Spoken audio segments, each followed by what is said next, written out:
Matapos masakop ng mga Amerikano ang bansang Pilipinas, inalis ang pagiging republika ng bansa, at ibinalik ang kapangyarihan sa mga gobernador-heneral na pamunuan ang mga iba't ibang bahagi ng Pilipinas.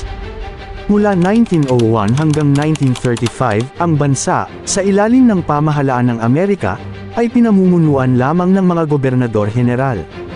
At noong 1935, nabuo ang Commonwealth of the Philippines, o ang malasariling pamahalaan ng Pilipinas, at ang 1935 Philippine Constitution. Sa taon ding ito, naganap ang pinakaunang national election sa bansa, at ito ay sa pagitan ng dating Pangulong si Emilio Aguinaldo at Manuel Luis Quezon.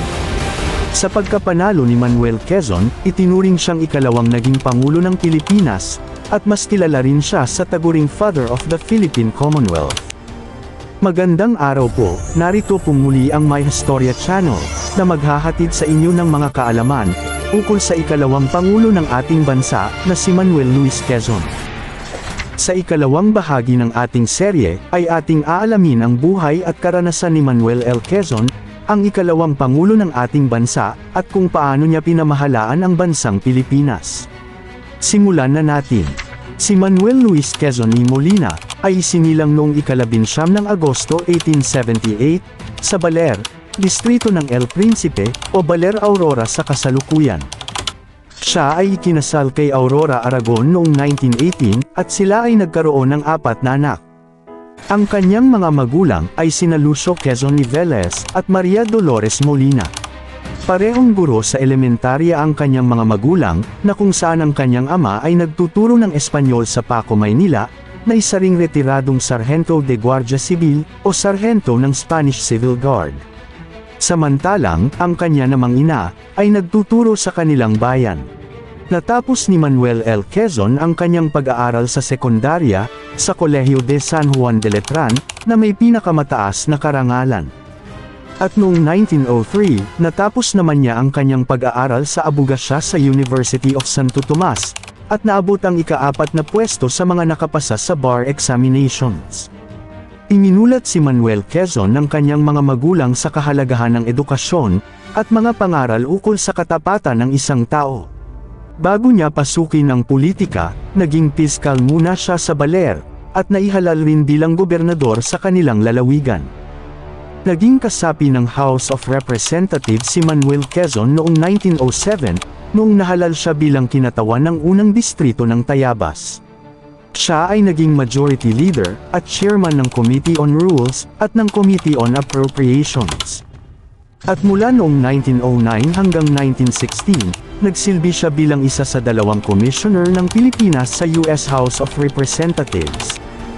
Bumalik si Manuel L. Quezon sa Pilipinas noong 1916 at nahalal naman siya bilang senador. At sa parehong taon din, ay itinalaga siya bilang Senate President hanggang sa taong 1935.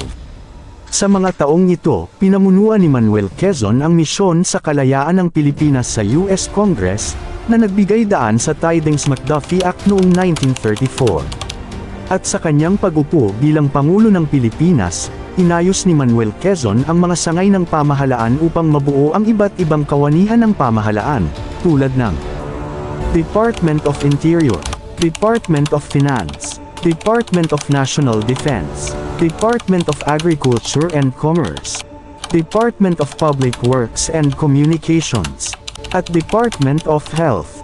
Sa pagsisimula ng Commonwealth ng Pilipinas noong 1935, nabigyan ng kapangyarihan si Pangulong Manuel L. Quezon, na magtalaga ng mga Pilipinong kasapi ng kanyang pamahalaan.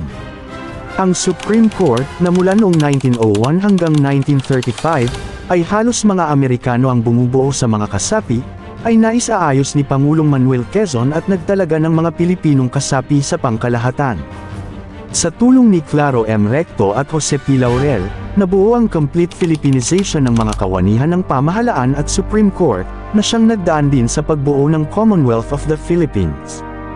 Sa panahong ito ng 1935, lumakas ang ekonomiya ng bansa, maging ang pandaigdigang kalakalan ng Pilipinas ay yumabong din.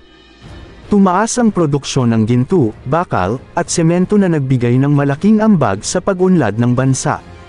Subalit, kahit na maganda ang pag-unlad ng bansa, mayroon pa ring mga pangamba sa ekonomiya, kung kaya't itinaguyod ni Manuel Quezon ang National Economic Council, na siyang mangangalaga sa ekonomiya ng bansa, at tutugon kung sakaling may hindi magandang mangyari sa pananalapi at ekonomiya. Ang ahensyang ito rin ang magtatalaga ng mga programa, tungo sa paghahanda sa susunod na Republika ng Bansang Pilipinas.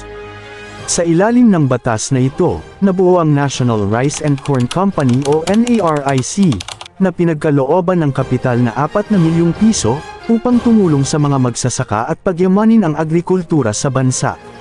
Nabuo rin ang mga agricultural at industrial banks, na siya naman tutulong at tutugon sa mga pangangailangan ng mga maliliit na magsasaka, pagdating sa pondo pang-agrikultura, sa maliit na interes lamang. Pinagtuunan din ng pansin ni Pangulong Quezon, ang sektor ng edukasyon, na kung saan nilikha niya ang National Council of Education, sa bisa ng Executive Order No. 19 noong 19 ng Pebrero 1936. Sa tulong ng batas na ito, ay maraming naipatayong mga paaralan mula elementarya, hanggang sa kolehiyo, at maraming mga Pilipino ang nakapag-aral. Sa parehas na taon din, ay naitayo ang Institute of National Language, na kung saan naitalaga ang wikang Tagalog bilang pambansang wika ng Pilipinas. Ang paghahain na ito ay tinanggap ng direktor na si Jaime C. de Vera, na isang tubong Waray Visayan. Ito ang naging batayan, upang bigyan ng taguri si Pangulong Manuel L. Quezon, bilang ama ng wikang pambansa. Inayos at pinagtibay rin ni Pangulong Manuel Quezon, ang social justice ng bansa dahil sa inspirasyon na kanyang nakuha, mula sa mga doktrina ni Pope Leo XIII, at Pope Pius XI.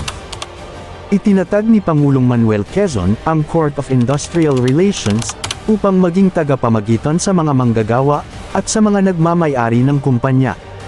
Sa tulong nito, ay naitaguyod ang minimum wage law, at ang 8 oras na paggawa ay naitaguyod rin ng batas na ito. Sa tulong din ng Court of Industrial Relations, nabawasan ang mga pagwawelga ng mga manggagawa, at nagkaroon ng kasunduan sa pagitan ng mga manggagawa, at may-ari ng kumpanya.